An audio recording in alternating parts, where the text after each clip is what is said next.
Hello friends, yesterday we have taken information about cerebrum. Now in this lecture we will see the next part of forebrain, that is diencephalon. तो कल हमने cerebrum के बारे में information देखी थी. Outer part, dorsal part अगर हम cerebrum का देखते हैं आउटर पार्ट, तो outer part of cerebrum is made up of cortex. लेकिन अगर हम इनर पार्ट की बात करते हैं तो that is made up of medulla, उसे हम मेडुला कहेंगे. और ध्यान से अगर डॉर्सल सरफेस देखते हैं सेरेब्रम का, हेमिस्फीयर का, कॉर्टेक्स का, तो वो स्मूथ नहीं है. कहीं कहीं पर वो जो पार्ट है वो थोड़ा सा उठा हुआ दिखता है, जिसे हम कहेंगे रिजेस. और कहीं कहीं पर वो जो पार्ट है वो डिप्रेस दिखता है, या फिर वहाँ पर ग्रूव्स दिखते हैं, जिसे हम कहेंगे ग्रूव्स, या फिर जिसे हम कहेंगे सल्काई. तो हमारा जो कॉर्टेक्स का सरफेस है वो स्मूथ नहीं है. कहीं कहीं पर रिजेस दिखेंगे, जिसे हम कहेंगे गायराई. और ये जो डिप्रेशन है वो डिप्रेस पार्ट को हम कहेंगे सल्काई. एक रहेगा तो सर्कस, बहुत सारे हैं तो उसे हम कहेंगे sulci. So ridges known as gyri and grooves which are present on the surface of cortex are known as sulci. और इसका बहुत ही गहरा ताल्लुक होता है इंटेलिजेंस के साथ. अगर हम बात करते हैं ह्यूमन बीइंग की, तो ह्यूमन बीइंग बहुत ज़्यादा intelligent compare to other organism या compare to other animals. Human being बहुत ज़्यादा इंटेलिजेंट है, क्योंकि उनमें जो गायराई और सल्का है उनका नंबर भी ज़्यादा है और बहुत अच्छी तरीके से डेवलप है. इसलिए compare to other organisms, compare to other animals, हमारा जो इंटेलिजेंस है वो थोड़ा ज़्यादा है. So that is all about the cortex. अब after this cortex, next important part of forebrain is diencephalon. So diencephalon is small part. Small part का मतलब कंपेयर टू सेरेब्रम अगर हम डायनसेफेलॉन देखते हैं तो छोटा है. दैट्स व्हाई हमने कहा small part of forebrain and it is covered by cerebrum. मतलब इस सेरेब्रम से पूरी तरीके से ढका हुआ होता है, जो पूरी तरीके से छुपा हुआ होता है. सेरेब्रम ने उसको कवर कर लिया है. That's why we can say it is covered by cerebrum. And this diencephalon is divided into three parts. The very first part is known as epithalamus, thalamus and then hypothalamus. Epi जो main part है thalamus, thalamus के ऊपर वाला part है, इसलिए उसे हम कहेंगे एपिथैलेमस. थैलेमस के नीचे का पार्ट है तो उसे हम कहेंगे हाइपोथैलेमस. और जो मेन पार्ट है, मेन बॉडी जो है, उसे हम कहेंगे thalamus. So diencephalon is divided into three parts. Very first part is known as epithalamus. Then उसके नीचे का जो पार्ट है उसे हम कहेंगे थैलेमस, और सबसे नीचे का जो है उसे हम कहेंगे हाइपोथैलेमस. सो एपिथैलेमस की अगर हम बात करते हैं तो वहां पर बहुत ही इंपॉर्टेंट स्ट्रक्चर पाया जाता है, जिसे हम कहते हैं pineal body. Pineal body melatonin और भी बहुत सारे हार्मोन सिक्रीट करता है, जिसका फंक्शन क्या है, उनके मैकेनिज्म क्या है फॉर्मेशन के, all that things we have to study. जब हम हार्मोनल कंट्रोल के बारे में, हार्मोनल सिस्टम के बारे में पढ़ेंगे तब हम उसके ऊपर कॉन्सेंट्रेट करेंगे. लेकिन फिलहाल यहाँ पर जान लो कि पीनियल बॉडीज जो है they are present into the epithalamus part of diencephalon. After epithalamus there will be thalamus. So thalamus is nothing but the major part of diencephalon. Diencephalon का सबसे मेजर, सबसे मेन पार्ट जो है, जो lateral walls को form करता है, वो है आपका थैलेमस. टोटल डायनसेफेलॉन के 80% पार्ट जो है वो आपका बना हुआ होता है थैलेमस से. So that's why major part of diencephalon is thalamus.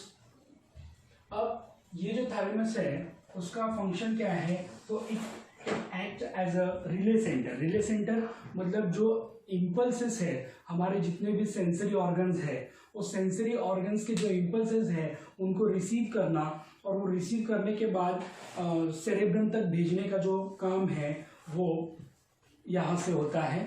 मतलब इसलिए हम कह सकते हैं कि ये क्या है, रिले सेंटर. रिले सेंटर मतलब यहाँ से ही सारे impulses toward the cerebrum pass होते हैं. सेरेब्रम में जाने के बाद में according to its different kind of area, उसका एनालिसिस किया जाता है। तो दैट्स वाई हम कह सकते हैं कि this thalamus is nothing but the relay centre. At the same time जितने भी इम्पल्सेस है, that impulses are passing through the thalamus.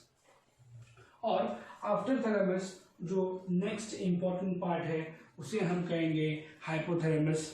Hypothalamus just thalamus के नीचे का ये पार्ट रहने वाला है and it controls body temperature. हमारे बॉडी का जो टेम्परेचर है वो कंट्रोल करेगा। एट द सेम टाइम हमारा जो सेंसेशन है या फिर हमें जो भूख लगती है, हमें जो प्यास लगती है, जो अर्ज फॉर ड्रिंकिंग ईटिंग है, तो वो सबको भी कंट्रोल करने का काम हाइपोथैलेमस के पास होता है। It is also responsible for secreting hormones. ये भी हार्मोन सीक्रेट करता है। जैसे कि आपको पता है सभी जो एंडोक्राइन ग्लैंड्स है उसमें सबसे मेन सबसे इम्पोर्टेंट ग्लैंड हमने कहा है कि पिट्यूटरी ग्लैंड है, क्योंकि सारे के सारे ग्लैंड्स को कंट्रोल करता है पिट्यूटरी ग्लैंड। लेकिन पिट्यूटरी ग्लैंड भी किसके अंडर है? तो पिट्यूटरी ग्लैंड भी हाइपोथैलेमस के अंडर होता है। दैट्स व्हाई हम हाइपोथैलेमस को कहेंगे real master endocrine gland of our body. ये हमारे बॉडी का रियल मास्टर एंडोक्राइन ग्लैंड है। इसके अलावा अगर हम बात करते हैं मेमोरी बॉडीज की, तो this memory bodies are also present at the posterior of hypothalamus. Hypothalamus के पोस्टीरियर पार्ट में आपको मेमोरी बॉडी भी दिखेंगे, उसका भी बहुत इंपॉर्टेंट फंक्शन है हमारे बॉडी में। और ये सारे जो स्ट्रक्चर्स हैं वो हम आगे का जो डायग्राम है वो डायग्राम के साथ देखेंगे और हमें पता चलेगा कि उसका पोजीशन क्या है और उनका फंक्शन क्या है। तो बच्चों जो सेरेब्रल हेमिस्फीयर है वो अगर हम ध्यान से देखते हैं तो it is divided into 4 lobes. कल भी मैंने आपको बताया था कि 4 लोब्स में ये डिवाइडेड है। Very first there will be frontal lobe, then there will be parietal, temporal and occipital lobe. ऐसे इसके 4 लोब्स हैं और ये हर एक लोब में different kind of centres present होते हैं। अगर हम फ्रंटल लोब और पैराइटल लोब की बात करते हैं तो फ्रंटल लोब और parietal lobe is divided because of sulcus known as central sulcus। उसके बाद में अगर हम पैराइटल और ऑक्सीपिटल की बात करते हैं तो पैराइटल और occipital is divided because of पैराइटो occipital sulcus। वैसे ही लैटरल sulcus डिवाइड करता है फ्रंटल और टेम्पोरल लोब को। तो that is the structure showing different kind of lobes of brain. अगर हम सेरेब्रम को ध्यान से देखते हैं तो यहाँ पर this part is known as cortex. ये जो स्ट्रक्चर यहाँ पर आपको नजर आ रहा है उसे हम कहेंगे कॉर्पस कैलोजम, जिसके जैसे 2 hemispheres are connected with each other, वो दोनों को कनेक्ट करने का काम करेगा। वैसे ही यहाँ पर थैलेमस प्रेजेंट होगा और उसके नीचे का जो पार्ट है जिसे हम कहेंगे हाइपोथैलेमस, और हाइपोथैलेमस को यहाँ पर पिट्यूटरी ग्लैंड अटैच होता है। This structure very close to this pituitary gland, उसे हम ऑप्टिक चिज़्मा कहेंगे। और ये जो पार्ट है ये ध्यान से अगर आप देखोगे तो यहाँ पर मेमोरी बॉडी दिखाई देता है। मेमोरी बॉडी उसका जो नाम है वो उसके शेप की वजह से दिया गया है। पहले जब ये डिस्कवर हुआ था तो उसका जो शेप था वो मेमोरी ग्लैंड के जैसे दिखता था, दैट्स व्हाई मेमोरी बॉडी उसका नाम रखा गया है। फंक्शन के बारे में अगर हम बात करते हैं तो it is mainly associated with memory. ये मेमोरी से रिलेटेड है। एंड उसके बाद में यहाँ पर मिड ब्रेन, पोन्स, मेडुला, ये सारे पार्ट्स यहाँ पर प्रेजेंट है। दिस पार्ट इज सेरेबेलम एल्बर्बिटी जिसे हम कहते हैं।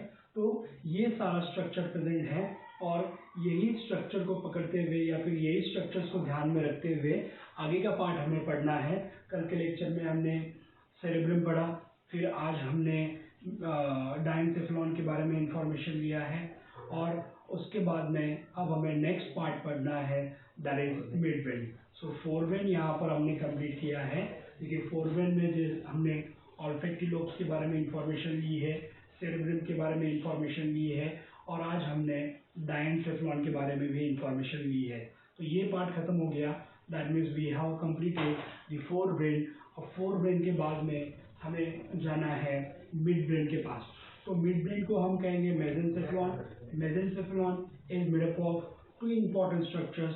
Very first there will be quadrigemina and then there will be crura cerebri। दोनों के अलग अलग फंक्शंस हैं, वो फंक्शंस के बारे में हम जानते हैं।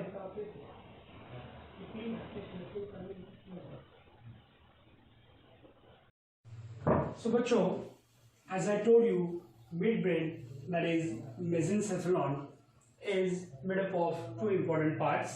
पहले हम जानते हैं कि मिडब्रेन का पोजीशन क्या है, कहाँ पर ये सिचुएटेड है हमारे ब्रेन में।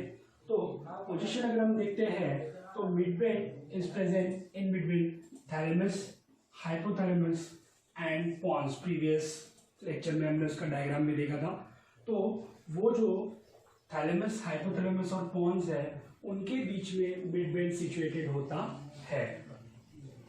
और मिडब्रेन में से एक कैनाल पास होता है, जो कैनाल को हम कहने वाले हैं cerebral aqueduct. So cerebral aqueduct kind of canal जो क्या कैरी करने वाला है, जो सेरेब्रोस्पाइनल फ्लूइड को कैरी करने वाला है।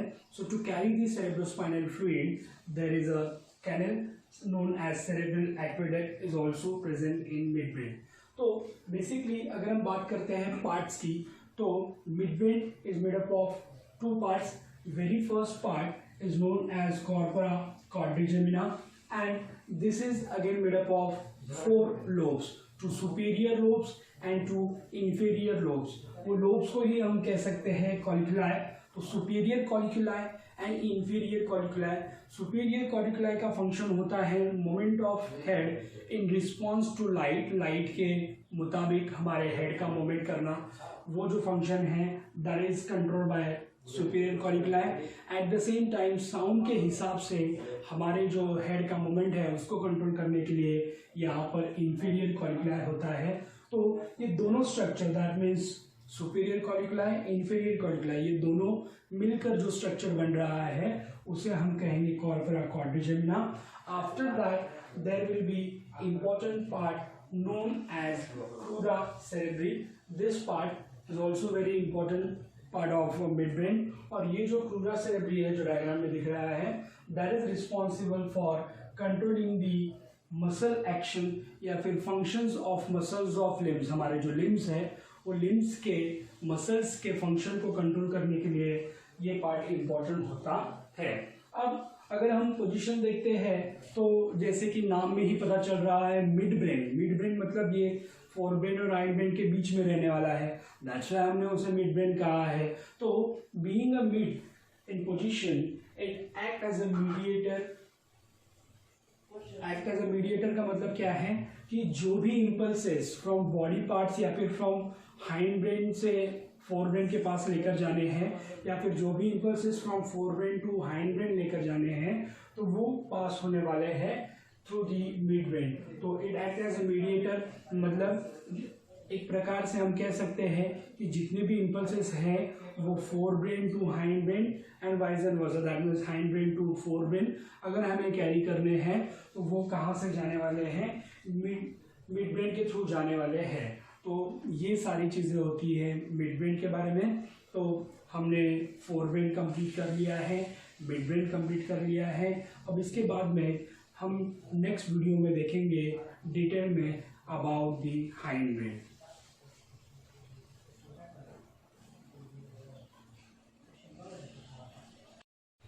So students, in last video we have studied about midbrain. Now in this video we have to concentrate on hindbrain. So hindbrain जिसे हम कहेंगे rhombencephalon, it is made up of three parts. Very first part is known as cerebellum. सबसे पहले part को हम कहेंगे cerebellum. Cerebellum के बाद में there will be pons and there will be medulla oblongata. तो बेसिकली ये तीन पार्ट्स है, cerebellum, pons and medulla oblongata.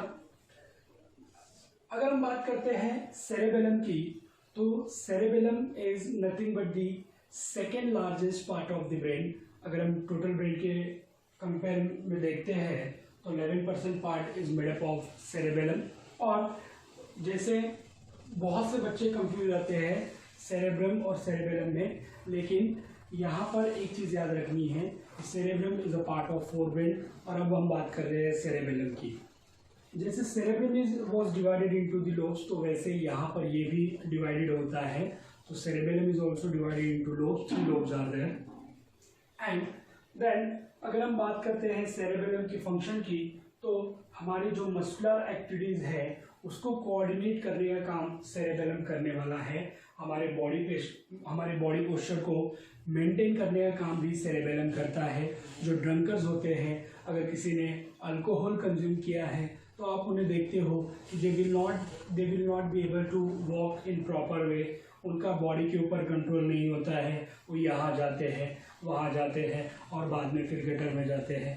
तो this kind of thing is why, क्योंकि वहाँ पर अल्कोहल जो है वो कुछ समय के लिए आपके सेरेबेलम के ऊपर असर करता है, और सेरेबेलम के ऊपर असर होने की वजह से the person will lose, the drunker will lose the proper coordination, will lose proper posture, वो प्रॉपर खड़ा नहीं हो पाएगा, पोस्चर मेंटेन नहीं कर पाएगा, स्पीच भी थोड़ा सा गड़बड़ हो जाएगा, कुछ भी गड़बड़ करेगा।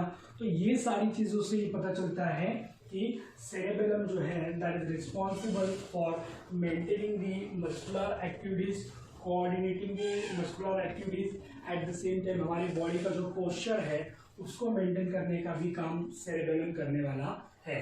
अब आफ्टर सेरेबेलम जो नेक्स्ट पार्ट है हाइंड ब्रेन का, उसे हम कहेंगे पॉन्स।